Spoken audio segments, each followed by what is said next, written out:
दरवाजे तोड़ के मेरे बच्चों को मारा है और मेरे साथ ज्यादती की है। चला नहीं बैठता पर एक मिनट यार, धक्के ना दो, जुल्म धक्के किया नहीं थे यार। इन्होंने जुल्म कोर्ट का किया ऑर्डर भी है और कोर्ट का ऑर्डर है, आप ऐसे नहीं करें। इन्होंने बदमाशी की है। ये मसला थे 100-200 लोग दाखिल हुए हैं और मेरे मुलाजमों को मारा है, मेरे घर की तलाशी ली है और कोर्ट का ऑर्डर भी है। कोर्ट के ऑर्डर को बोल के माइक लाओ। ये सारे बदमाश हैं।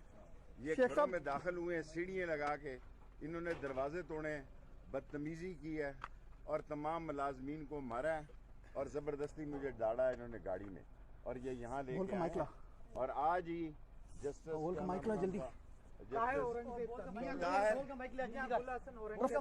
नहीं मियाँ ताहिर साहब ने मेरी जमानत ली। बिल्कुल सर। और उन्होंने कहा 6 तारीख को आईजी पेश हो और ये SHO जो है ये नवाज लीग का टाउट है बड़ैच, ये सारा नवाज लीग का टाउट है और ये नवाज लीग ने इसको लगाया है। यहाँ राना जो है सनाउल्लाह ये सारे काम करा रहा है, सारे घर के दरवाजे तोड़े हैं, खिड़कियां तोड़ी हैं और इन्होंने बेतहाशा मारा मुलाजमों को और ये उठा के लाए हैं। ये थाना जुल्म का निशान है। इंशाअल्लाह ताला हक की फतह होगी, इमरान खान के साथ है। Thank you sir, thank you.